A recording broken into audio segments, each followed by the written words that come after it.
webinar specials, the CXO series. Today we have the great privilege of having with us Deep Thomas, who is the Chief Data and Analytics Officer at the Aditya Birla Group. Today, Deep is going to be taking us through a session where he's going to talk about how to jumpstart your business transformation with AI, the strategic considerations. I request all of you all to please go on mute. I'd like to just give a small introduction regarding Deep. Deep is a reputed analytics expert, thought leader, and a passionate evangelist of data science with a distinguished career spanning more than 2 decades of delivering analytics-led business transformation. As the Chief Data and Analytics Officer at the Aditya Birla Group, Deep is leading its AI-led digital transformation to enable operational efficiencies, drive new business growth, and deliver successful outcomes across its multi-sector business. Prior to this, Deep was the founder CEO of the Tata Insights and Quants, Tata Group's big data and decision science company. Deep has also held various key positions in US and India with multinationals like Citigroup, HSBC, and American Express. Deep is a computer science graduate with an MS in Information Systems and an MBA in Marketing from Arizona State. We'd like to welcome you, Deep. Before we start, a few ground rules, housekeeping rules. Please stay on mute throughout the entire session so that we do not disturb everybody's listening opportunity. If you have any questions, we'll be taking them towards the end. I request you to use the facility of the chat and the Q&A panels that you have in WebEx. We will be taking all questions in the end, and any that we're not able to answer, we will write back to you with our answers. With that, I'd like to hand it over to Deep. Deep, over to you. Thank you, Rohan, and good evening, everyone, and good morning to folks that are dialing from other parts of the world, especially the United States. Thank you, Rohan, for the opportunity to speak, and thank you, Samir, my dear friend, for giving me the platform. Sorry, Deep, we can't see your screen. Just 1 second, please. Apologize. Could you just share your screen?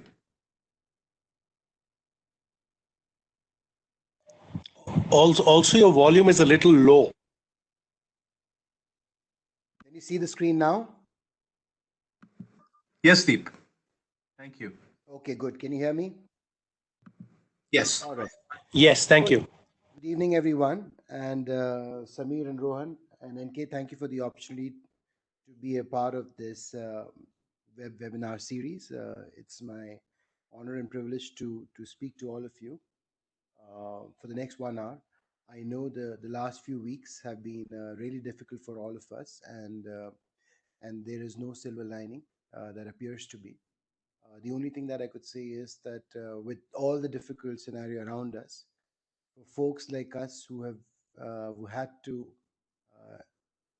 expend extensive travel, I think the two good things that have happened is that we probably have had the lowest carbon emissions over the last few weeks, and secondly, the FaceTime have now been pleasantly replaced by face-to-face time with our family. So I do pray and hope that the end comes near and we are able to at least resort to some form of normalcy. What I want to do today is to share some of my learnings and experience and perspectives over the last 20 plus years that I've been associated with analytics, and how we could use some of these to jumpstart our business transformation. So with that, let me first start with saying that, as I said earlier, these are unprecedented times, but these are things that we witnessed in the past. Of course, the magnitude of what we are facing, the threat to humans, to our lives, to the economy, and the sheer scale of something is perhaps unprecedented. But what history has shown that in all of these instances in the past, they've always been purely from an organization and from business standpoint. There've always been some businesses that have flourished, and there have been some businesses that have busted. So if you think about it, 20 plus years back when we witnessed the dot-com bubble, there were companies that reinvented itself, and that was the start of some of these really high valuation seeking business models.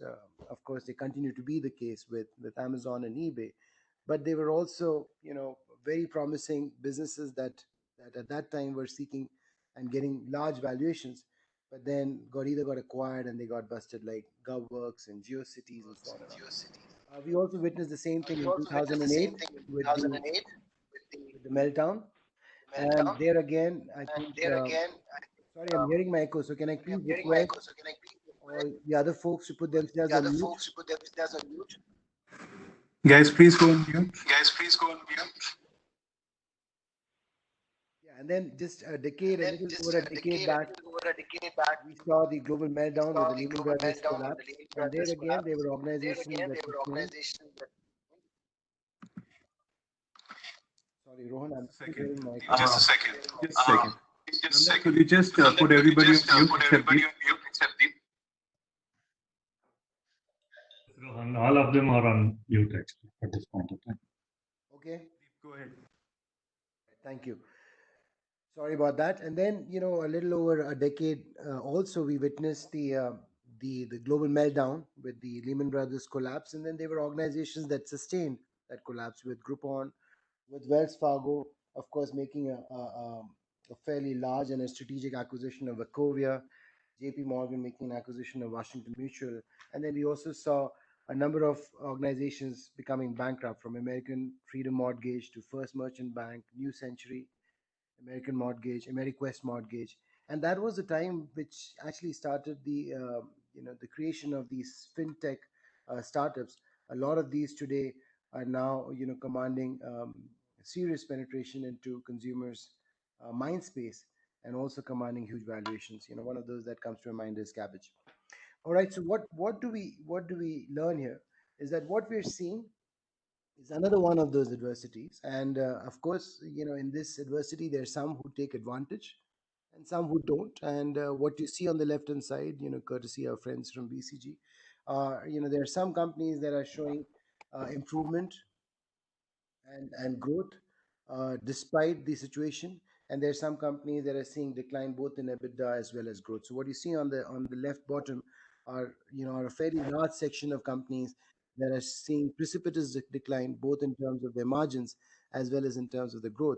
But then on the other hand, counterintuitively, there are some organizations in this environment that are making merry with double digit expansion in their margins as well as growth. And as is evident, and one would expect, what you see over the course of the last 6 to 7 weeks is a massive increase in penetration of sectors specifically related to essentials for daily life, at-home entertainment, gaming, media, ed tech, organizations that are catering to health and wellness, and even some form of digital lending, digital investments, digital protection.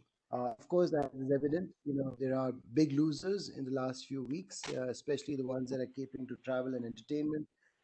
There are uh, organizations that are catering to discretionary spends, whether it is the media houses or leisure. We're also seeing anything which is non-digital, or things related to home improvement or home construction and automobiles, that actually has seen a precipitous decline. So as I said earlier, now it is up to us to see what we can do in this period of adversity to take advantage. Now, if there is no direct advantage because of the business that we are in, perhaps there is an opportunity for us to get into adjacencies, as is evident in a number of areas where we see that the distilleries and the alcohol making businesses are now branching into disinfectants. And similarly, we would see many other sectors which will also branch, at least in the temporary phase, to nullify or offset any negative impact of the losses due to the prevailing environment. For example, the textiles and the apparel sectors are now moving into disinfectant clothing, masks, caps, hospital gears, and so on and on. All right. So what does COVID mean to us? And I wanted to spend some time on this because this is one of the top of the mind agenda for everybody. And whoever you are, I think more so for organizations like us and leaders such as us, I think it is extremely critical that we approach this current crisis over the three prong steps. Of course, the first thing that we have to do is to act now to protect and run the business today.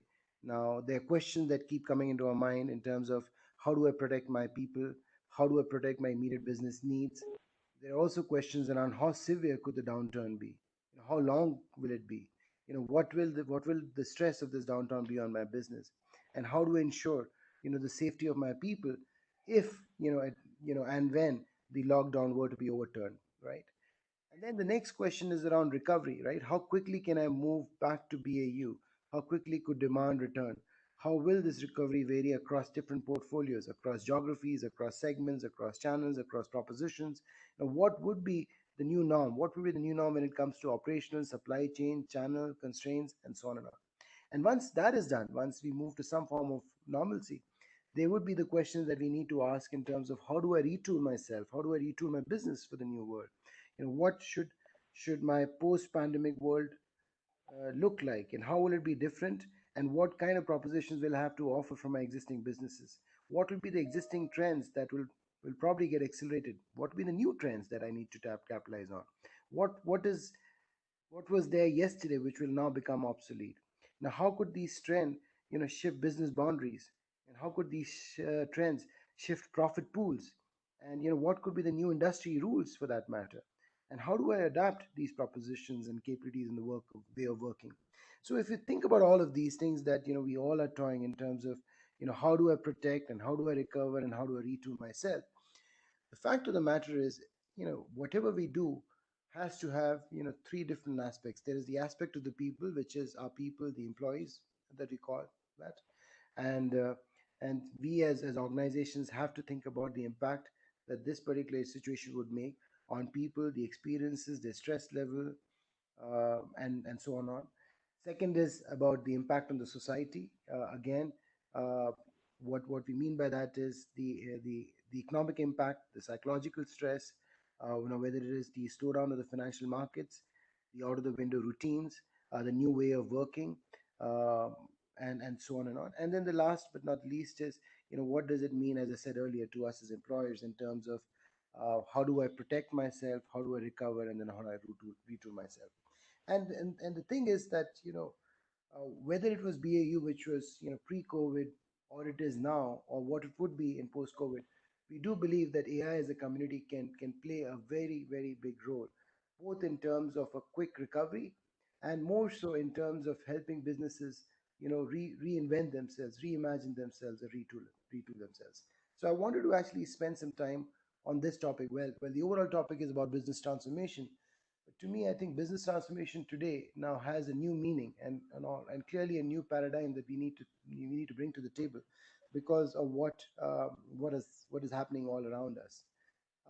So again, keeping the same theme, if I look at the people, the employees, if I look at my partners, whether it is my suppliers, my distributors, my retailers, or when I look at my customers or consumers, I think what comes to our mind are the most important aspects of the intricacies of the engagement that I have with each of these three entities.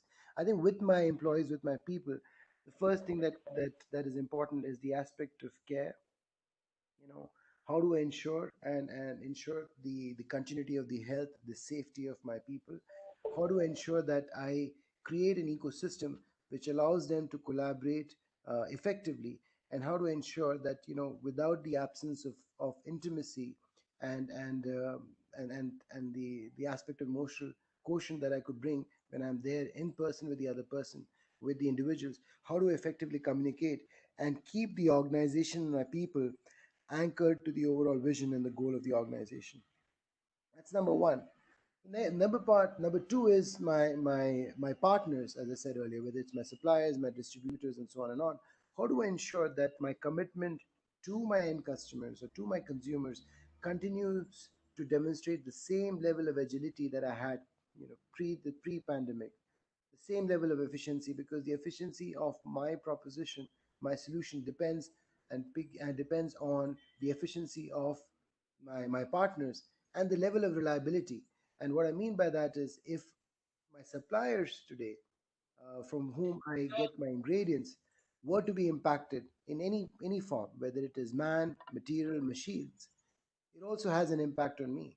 So what could I do to ensure that I have good handle on the exposure that I have across each and every interaction that I have with my supply chain, so that I can continue to maintain the same level of commitment, to my end customers. And last but not the least, it's my end consumers, where I constantly need to create the same level of advocacy amongst them. And for that, I need to be proactive. For that, I need to have that level of intimacy, the personalization. I still need to have that level of engagement, that I need. Uh, when we think of AI, I think there are three things that come to our mind. AI is something which offers three things. First, it offers the speed of decision, it offers the scale of decision, and it offers the accuracy of decision. So, so if I have to look at all these three entities which I need to manage together, and if I have to do it, at scale, but without compromising on intimacy, and if I have to do it with a level of personalization, which is a level of precision, and if I have to do it with the speed because of the dynamic nature of the environment, I think this is the time, and this is probably the best time that organization can start looking at the power of AI. Right? So let's look at a few examples, that's already around us, which would probably give us a good sense of, what could we as organizations do in terms of adopting AI. So we'll start with the first set of people, as a first set of the of the entities, which is of course the people. And what you see here are different aspects. The first one we're talking about is collaboration and productivity. Uh, Here you've got an example of AI Sense, again, which is essentially for which is using an NLP based approach for automatic meeting transcription, uh, and then and it is available as a feature, I believe, as a feature in Zoom, and it publishes them as searchable text. So if you want to understand what's going on in a particular meeting, this is a capability which parses the meeting minutes and brings out the relevant components that are actionable for any organization or a group of people to act. What you also see a very nifty and an easy application of AI, which is for effective meeting scheduling, with number of these meetings happening globally across different locations. You have tools like X.AI, which gives employees AI-powered personal assistants that perform various administrative tasks like scheduling, rescheduling, canceling meetings, and so on and on. Something very, very basic. But again, in this day and age, it is absolutely important that we use, some of these tools for helping drive basic productivity.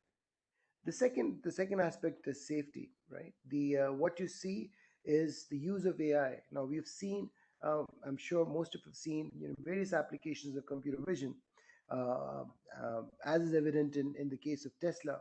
But what we would see, a massive increase in the use of computer vision technology, where through the use of computer vision, we will be able to do real-time detection of a number of things. Now, let me give you an example. In today's day and age, the detection of people that are wearing face masks and that are not is an important aspect that organization will have. So, for example, if I've got a factory with 3,000 people, it's absolutely important that I'm able to detect the people that are not wearing a face mask, because it just increases the overall exposure to the rest of my people. So having an ability to detect the people that are wearing the face mask and that are not, and to generate an alert at that very point of time, whether it is through a PA, through a handheld device, or through SMS, will be one of the important things that organizations will be looking for. Now, whether it is the plants, whether it is my large departmental stores, whether it is public spaces, whether it is banks, I think this is one capability that AI can easily do. Second capability around computer vision, again around detection, is social distancing. Is it possible for us to detect, if there is a group of people, there are a group of people or two people that are interacting within, not within the norms of social distancing? If there are two people interacting within a distance of less than, let's say, 1 meter, there should be an ability for us to generate alerts. So some of these capabilities, will be probably important for organizations to start looking at, and specifically the ability to detect PPE, which is the protection equipment that are required first to safeguard the health of the people, is something that AI could quickly be leveraged for.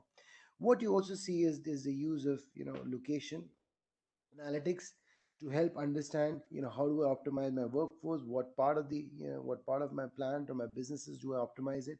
If I know that there are certain locations which are, let's say, green zones and safe zones, and there are certain locations which are red zones or amber zones, how do I use location analytics to manage my workforce. Now, not only my workforce when it comes to construction, it could be workforce when it comes to Salesforce.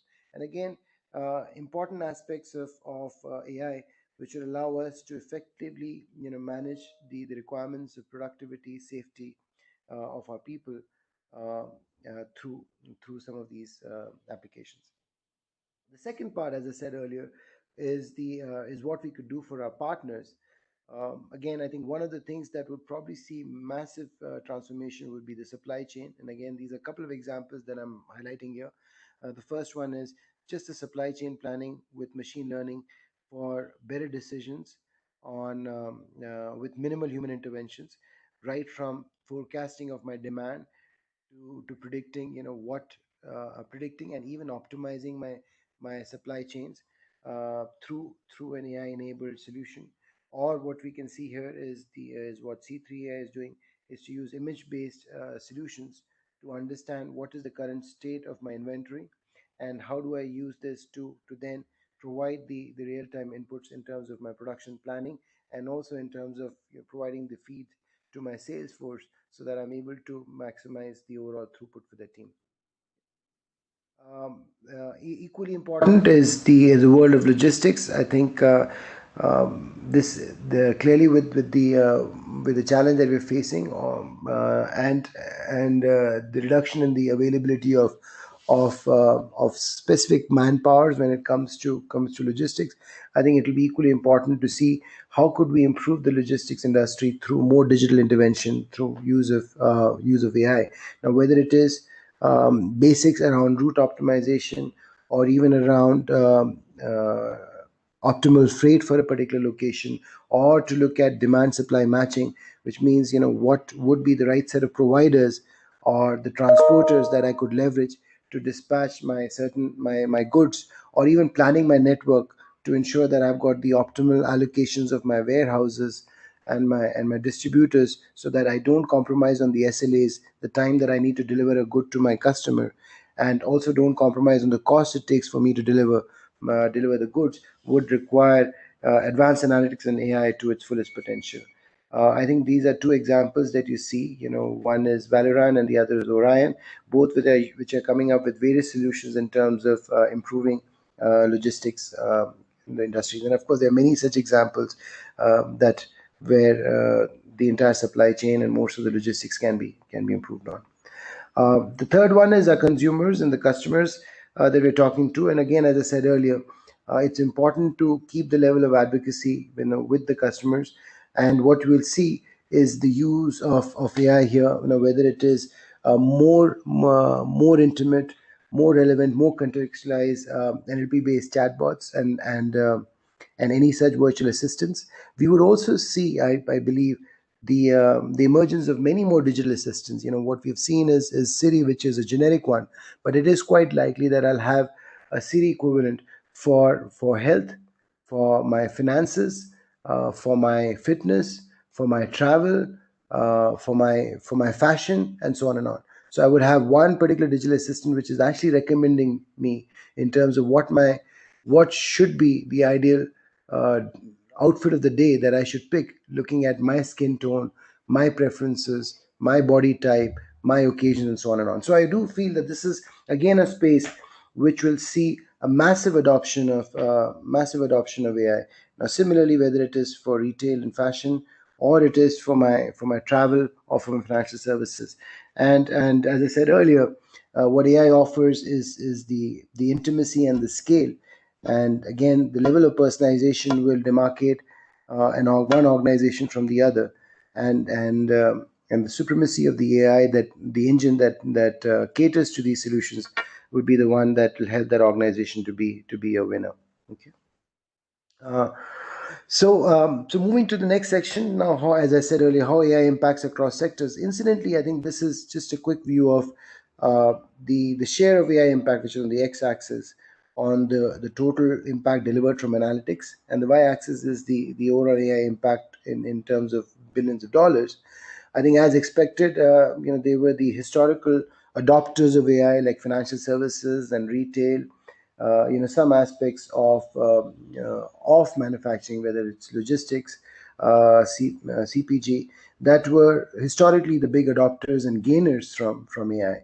But yeah, and then there were some other industries which were laggards, partly because of the relatively low penetration of digital, or because the industry or the ecosystem around them were not used to working the digital way. These were very high touch related industries, whether it is the medical industry, for example, the basic material industry, for example, the telco industry, or the agriculture industry.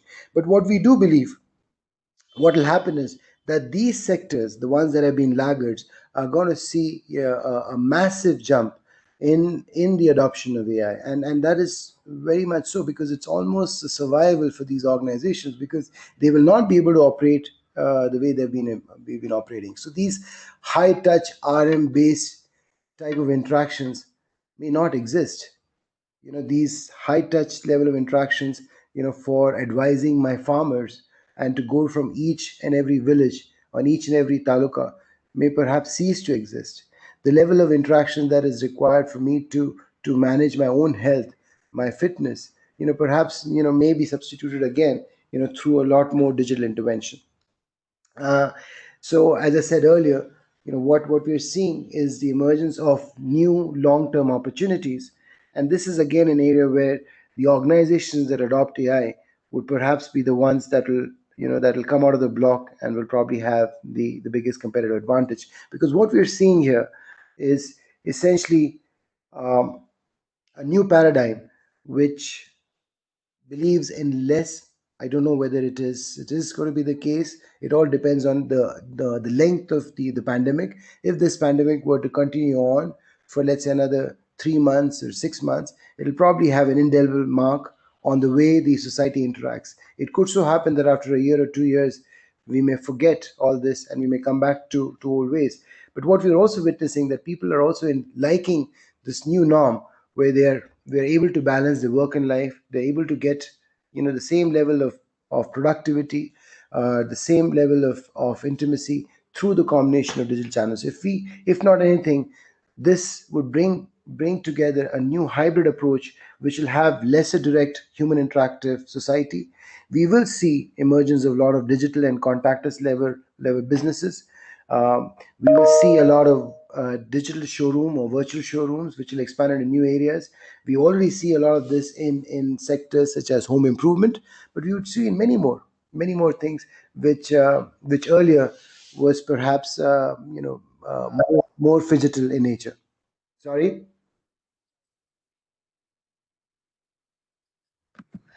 Please carry on, Deep. Okay, thank you.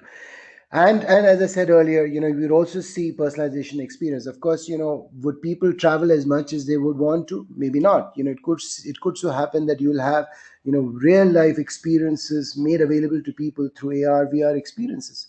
Now, of course, they won't cost you an arm and a leg for that you would typically spend, if you were to go to the apps.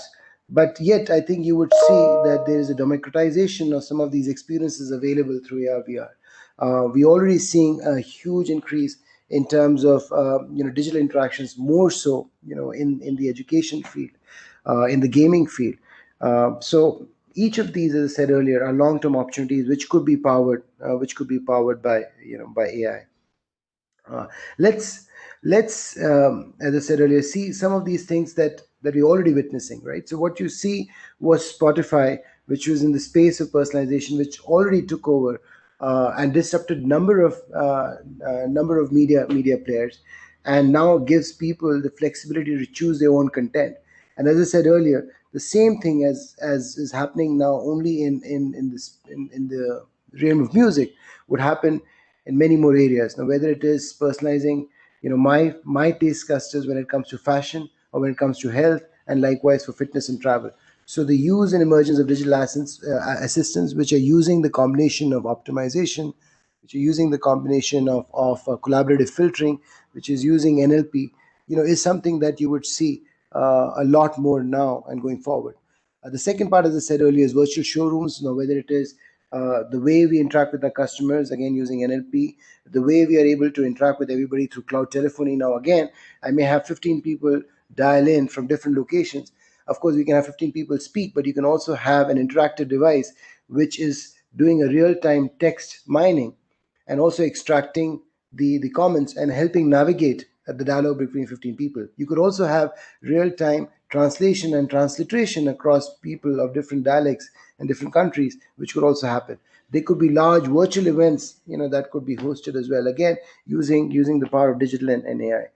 We are seeing a lot of remote solutions, whether it is remote learning, remote working. But more importantly, if I were to think of a manufacturer where it is very difficult for me to have an SME or a subject matter expert who understands a particular asset class, whether it is a boiler or a chiller or motor, it could so happen that a large part of this could actually be monitored remotely, through a combination of CCTV cameras and AR, VR, and a remote monitoring assistant, which will help my factory workers to become as productive as it is. And not only for factories, it could be in many other locations. For example, for construction and any other activity which today is extremely dependent on humans. As I said earlier, a lot of new a lot of adoption of AI would come in new areas such as gaming and entertainment. We touched the same thing on health, and I'll touch upon a couple of examples on the health and any such allied verticals. And the last is material sensors.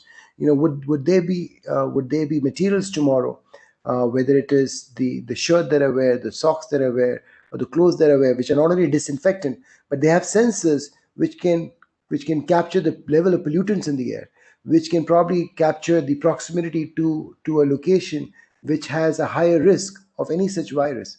Are there materials that will talk tomorrow? Now, whether it is my phone, whether it is the walls, whether it is my clothes. So there would be again an emergence of a lot of AI in terms of IoT enabled solutions, more so when it comes to materials that we use either for interactions or even apparels and wearables. So, looking at a few examples, I think the first one, as I said earlier, which is clearly a sector which will see a massive growth in the use of AI, is the world of health. Clinician, if you look at clinics and doctors, they're now using Google machine learning algorithms to remotely diagnose and treat diabetic retinopathy. This is an example of one such startup, for example, Infinite MD, which claims that it is developing AI algorithms to recommend treatment options for cancer patients. So a patient will begin by submitting a video consultation request to the Infinite MD website along with the medical records. Then internally, the goal is for the AI platform to recommend treatment options specific to the user's need and then provide information on treatment availability. So you can think of this as a secondary opinion in addition to what a person may already have, which is a doctor. Now, with limitations on travel or with limitations in terms of the amount of money that a person could spend, you could actually democratize the availability of healthcare to everybody. There are other such startups, Ada Health, which I showed in the previous slide, which again claims to have a telemedicine app that uses AI and machine learning to provide personalized diagnosis supports.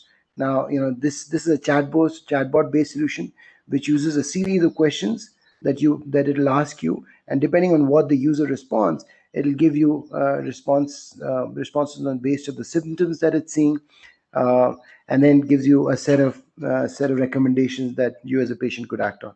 Now, with such a large pandemic, you could actually have, as I said earlier, a digitally assisted healthcare system where you would say that, look, these are the 5 systems that I'm seeing. Here's my temperature, and you could also upload your images, the pictures of your nail and what have you, and it should be able to give back a recommendation on whether you should visit a doctor, whether you should talk to a health expert, and so on and so forth.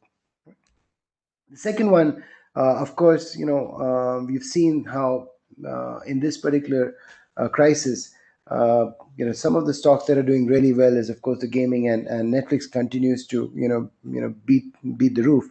And one of the things that we are seeing now that Netflix is trying to do is to also create community groups.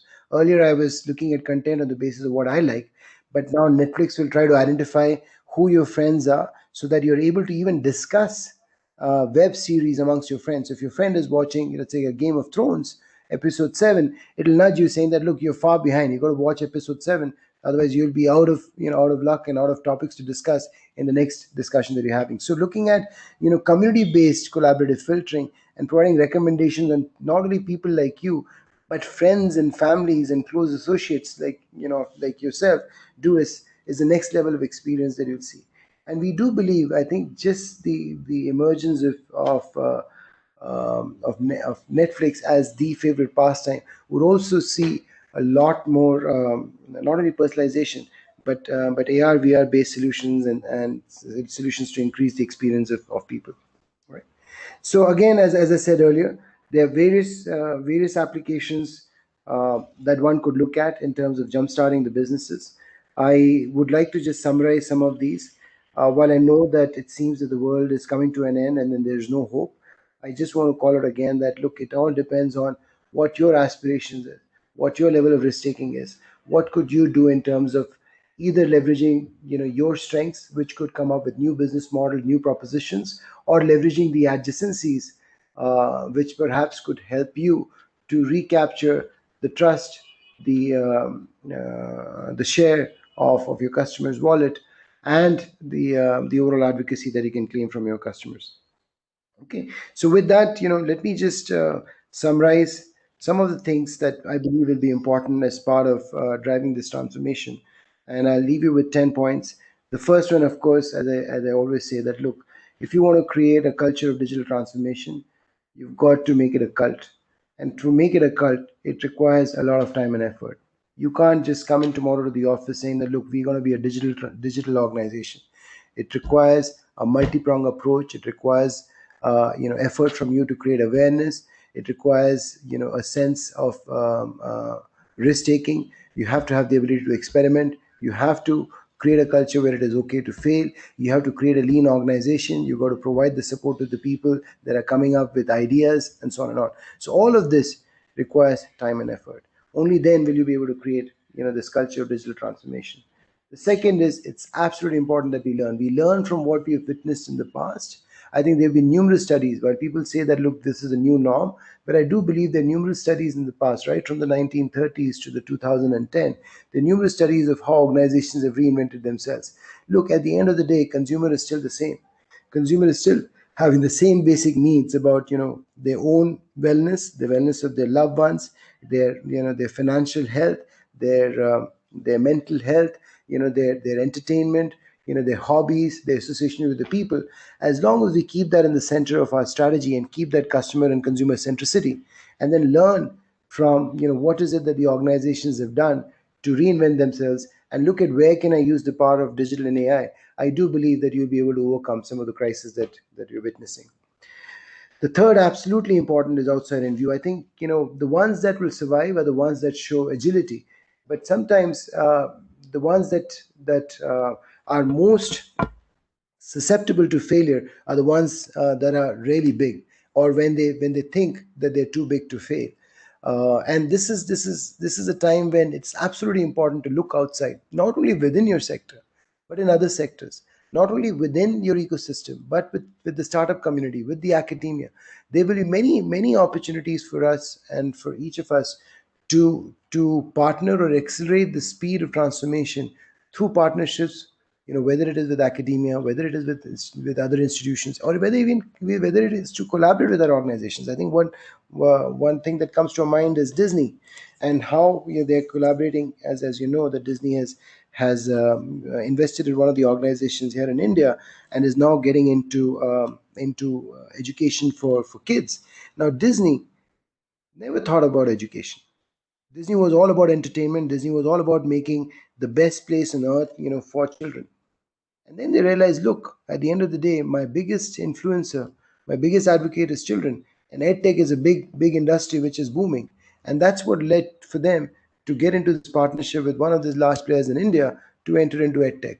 But this is the kind of partnership that probably could happen, because you're looking at consumer interest, you're looking at the changes in the way they're behaving, you are leveraging the strategic advantage that you already have, and you're looking at an adjacency which will give you an advantage. So having that outside in view becomes absolutely critical for you to be able to respond to this challenge. The fourth is looking at the sphere of influence. As I said earlier, what could you do now?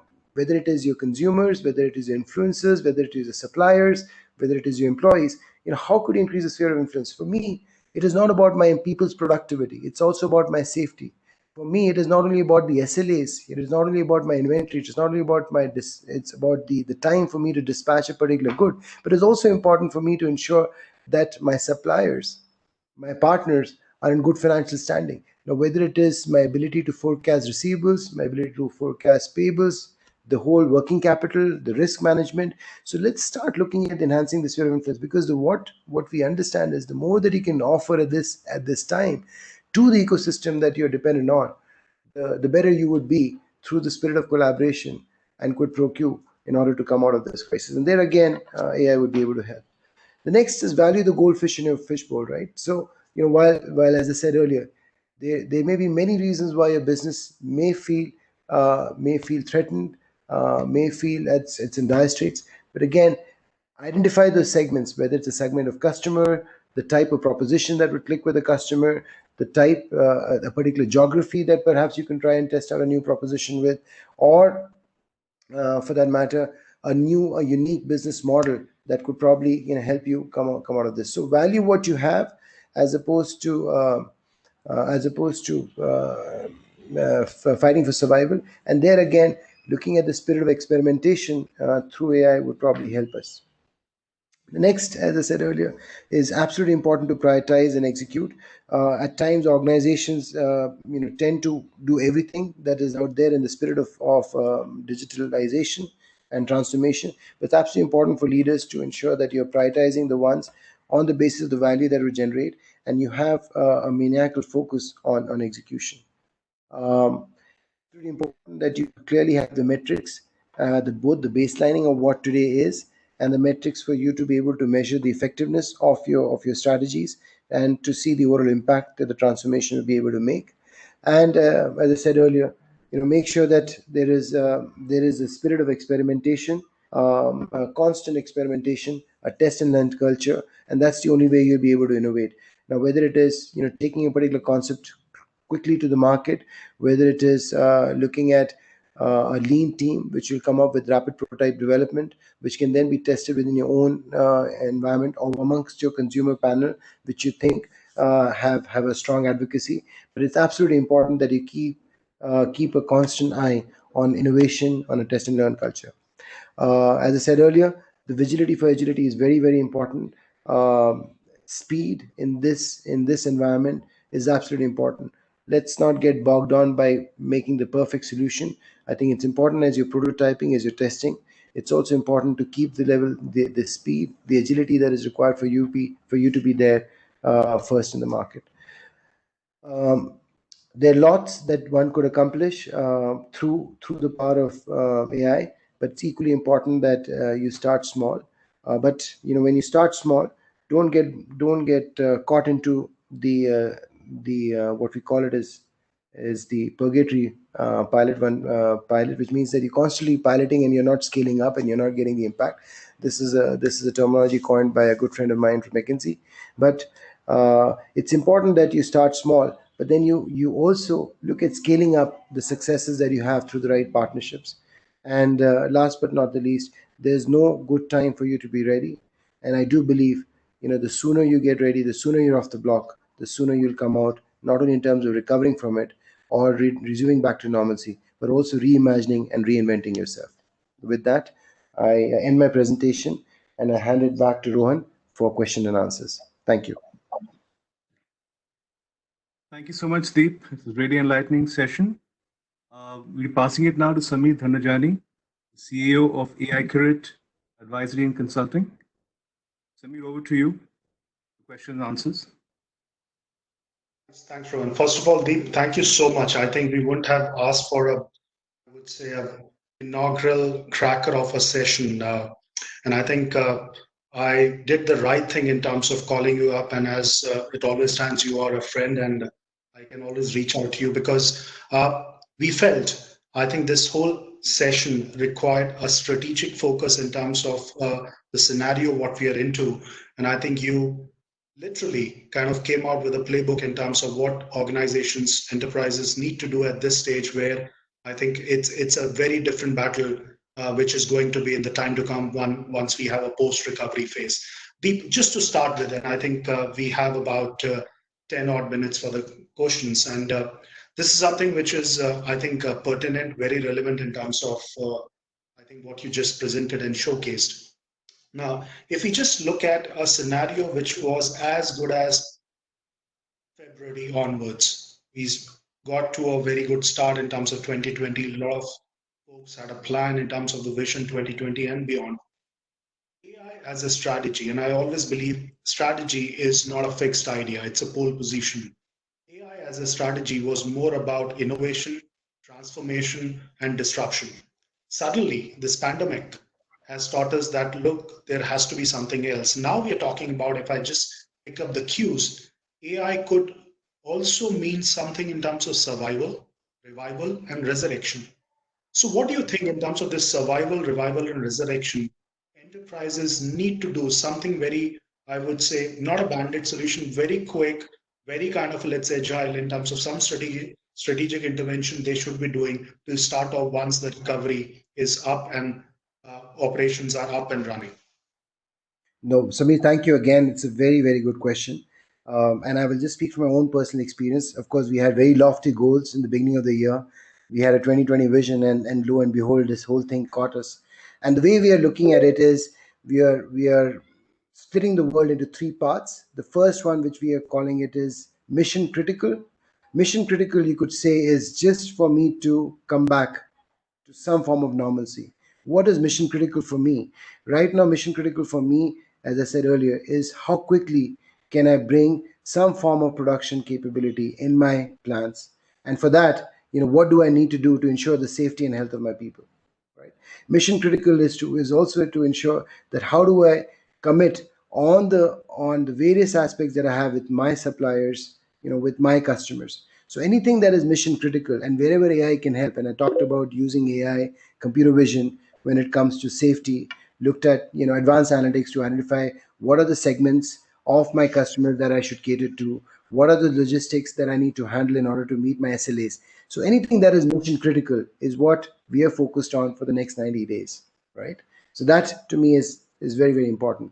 Then we're talking about the next near term, which is the next 90 days to the next 180 days, which we are saying is absolutely important for us to drive efficiency and effectiveness. Because what is going to happen is that organizations are going to see severe stress on cash flows, right? So capital management, whether it is receivables, what are the SKUs that I should produce, what are the customers that I should deal with, what are the markets that I should be serving, all of those are absolutely important. And whatever I can do as an efficient organization, where I can cut my cost, whether it is my energy, whether it is my logistics, whether it is my inventory, and what have you, whatever I can do so that I can get more from what I manufacture, what I build, will be the second need of the hour, which is what we're saying is the efficiency phase. The third phase, which you're talking about, is transformation. Now, all of this is part of transformation. So we are not saying that we are not transforming ourselves. It is within the transformation journey.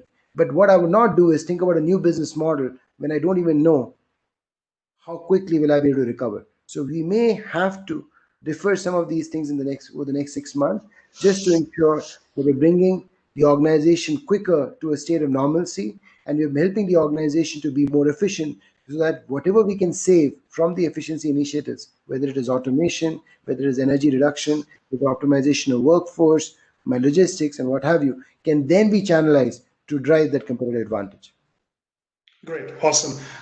Just in the same continent, Deep, and I think this is a very, very, I would say, holy grail question about many of the organizations, specifically from an Indian point of view, had started a journey on the AI. Now, it could be in terms of they being laggard, they could be trailblazer in terms of doing some quick win interventions. Now, suddenly, with the strategic focus shifting to what I say, and rather you said very clearly in terms of mission critical kind of a, let's say, and very razor sharp kind of a focus in terms of cost containment. How do you think the new playbook will evolve on the AI side of the journey in terms of analytics to AI maturity path? I do believe this is Perhaps the best opportunity for us. Of course, there's a lot of jokes floating around that COVID was responsible for the digital transformation in the organization. I would say it is true for many cases in India. But I think people are realizing the power of digital. People are realizing the power of AI. It's not only for mission critical. I think what will happen is as people become more and more aware, as people start seeing more and more value, they'll become more and more hungry. Any MD that you come across will never say no if you have a solution which helps them increase revenue, reduce cost, improve customer experience. I think the challenge that we've been facing more so in India is just the sheer lack of awareness. What is the potential of AI? And sometimes when organizations do really well, they don't want to change the status quo. Now, when the organizations are not doing well and they're running helter skelter, they really need to look at what is that silver bullet that's going to help them. And this is the opportunity for AI to be the savior, to be the distinctive force to help the organizations to come out of this, but not only come out of this, but even stump the competition. So I think the organizations that adopt it sooner, the organizations that use AI not only for mission critical, but quickly to also identify adjacencies and advantages and propositions are the ones that will probably win. So, as I said earlier, it all depends on what is the level of aspiration that I as a leader have today. Now, that will define the path for AI. Eventually, all organizations have to do one, two, and three, Samir. It's all on the level of aspiration and the level of risk taking that I want to. And it also would depend on the level of risk that I'm facing. If I know tomorrow my business is going to go bust and I will not be able to survive, my risk taking better be high. I cannot just think about just surviving. Wonderful, wonderful. And I think you've touched the right point, in terms of this whole aspect about risk-taking ability. Just shifting gear, and one of the questions that just popped up, you mentioned about a lot of industries. You gave examples of a lot of industry segments, specifically from a AI transformation perspective. Coming to small and medium enterprises, now that's something which is almost like 18% of our GDP in India, a big contributor, and unfortunately, in this period, they're hit hard. What's your suggestion as part of many of them are rather using AI as well, or have seen that journey kind of getting started? In this particular phase, what do you think SMEs should be doing in terms of leveraging AI? I think this is again a big opportunity. I think SMEs today will again face immense credit crunch. What you would see is the emergence of digital platforms. One which we already hear is the GEM platform that the government is looking into, which is for procurement. I think procurement today for SMEs has always been a challenge because of the disadvantage that they have, given that they don't have the scale when it comes to procuring things. So if SMEs could capitalize on the procurement platform, for example, another way where they're adopting digital use of AI, which is again, what are those segments that I should focus on? What are some of the things that I could do in terms of better capital management? What are the things that I could do in terms of reducing my overall exposure, whether it is the exposure to certain markets, exposure to certain customers, and so on. So to me, for SMEs, it is more the adoption of digital, but digital and AI together would help SMEs to improve their operation. Whether it is the CRM strategies that I'm talking about, whether it is the procurement strategies that I'm talking about, whether it is the production scheduling that we're talking about, the manufacturing production scheduling, whether it is the asset, the longevity of the assets, whether the effectiveness of the workforce, and so on and on. So whatever the sector the SME is operating in, I think for them again, it is how do I run my same operation more efficient? How do I run it with less amount of capital or working capital? How do I do it with a higher and a stronger proposition? How do I do it with a stronger connect with my end customer, with my end consumer? How do I do it with better utilization of my assets, whether it is man, materials, machines, and all of that together? So unfortunately, SMEs in the past have not been a big proponent of digital and AI adoption. But as I said earlier, Samir, in this crisis, they'll have no other choice but to do so. And we're already seeing, today, in fact, today itself, I saw an article of one of the startups that has come in Bangalore, which is about near store. I think something about your own store near you, wherein you've got, let's say, an MK Ahmed or a Namdhari, which which has the same level of intimacy that but it's almost like a kirana on a platform, right? So these are some of the things that will probably happen, where you have the level of personalization for a consumer that needs something. It still has a level of intimacy and the interaction between the kirana and the individual, and it's using the power of AI to anticipate a consumer's need, their passions, their spends, their interests, their hobbies, and what have you.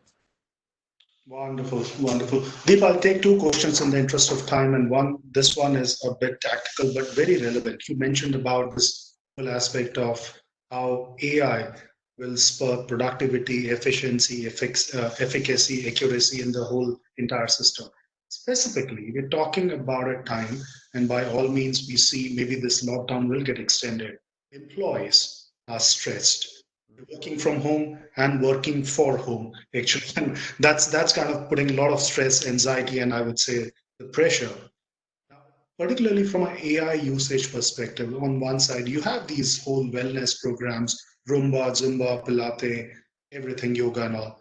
But what do you think from an AI perspective should be done for an employee wellness and productivity, I would say, efficiency gains in terms of what organizations can do? I think that's a great point. Mental agility, mental health of our people, the ability to balance, your work life is important.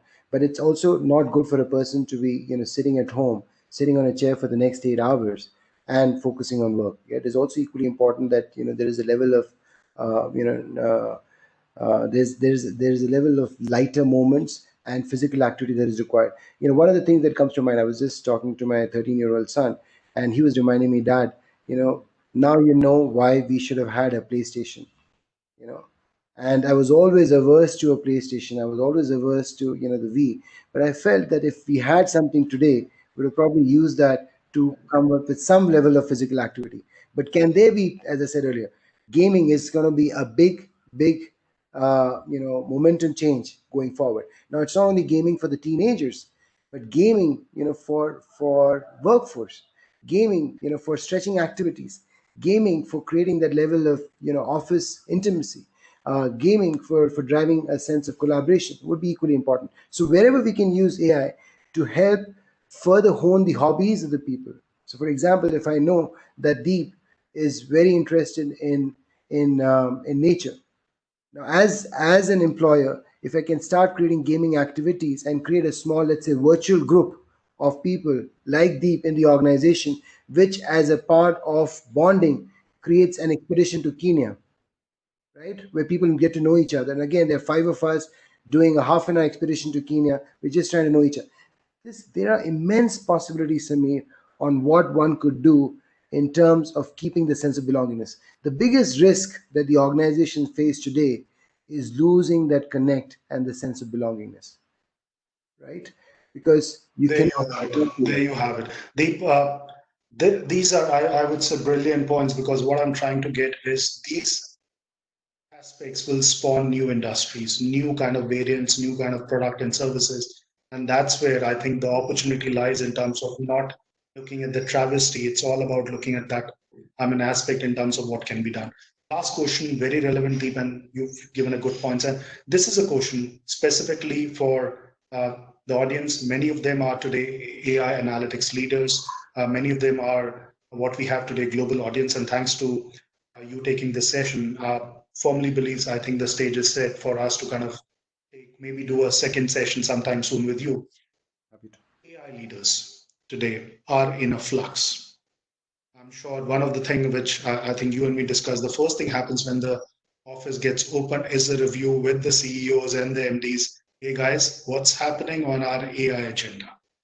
As a leader who's seen different genres of industries, you've managed projects, consulting, engagements across different industries on the AI spectrum.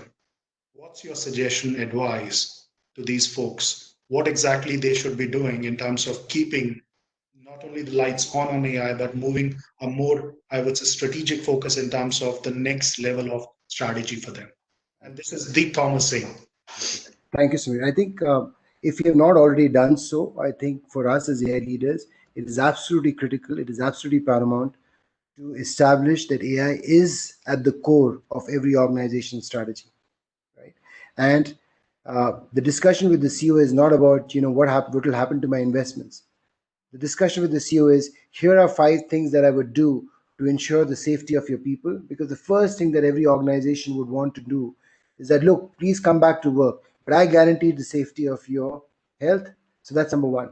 The second is the safety of your the health of your books, right? Which is my receivables, my payables, my working capital, my risk.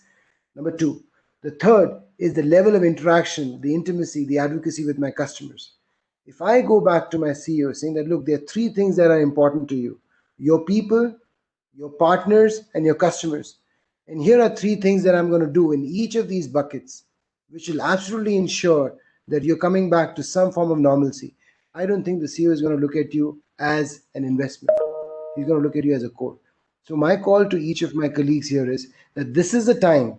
Look, this is an unfortunate event, but this is an inflection point for us. I do believe that this is the point where we will be seen as not only the saviors, the silver bullets, but the ones who can take the organization not only out of this crisis, but to emerge as the winners.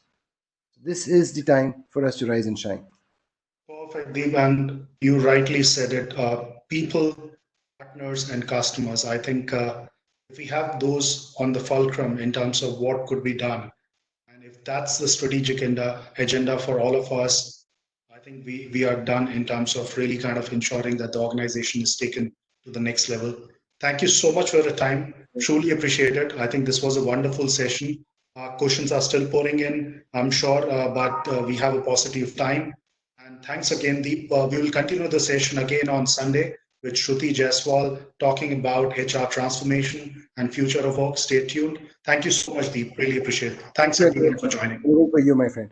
Thanks, and have a good evening, everyone. Thank you. Bye-bye. Thank you so much. Thanks.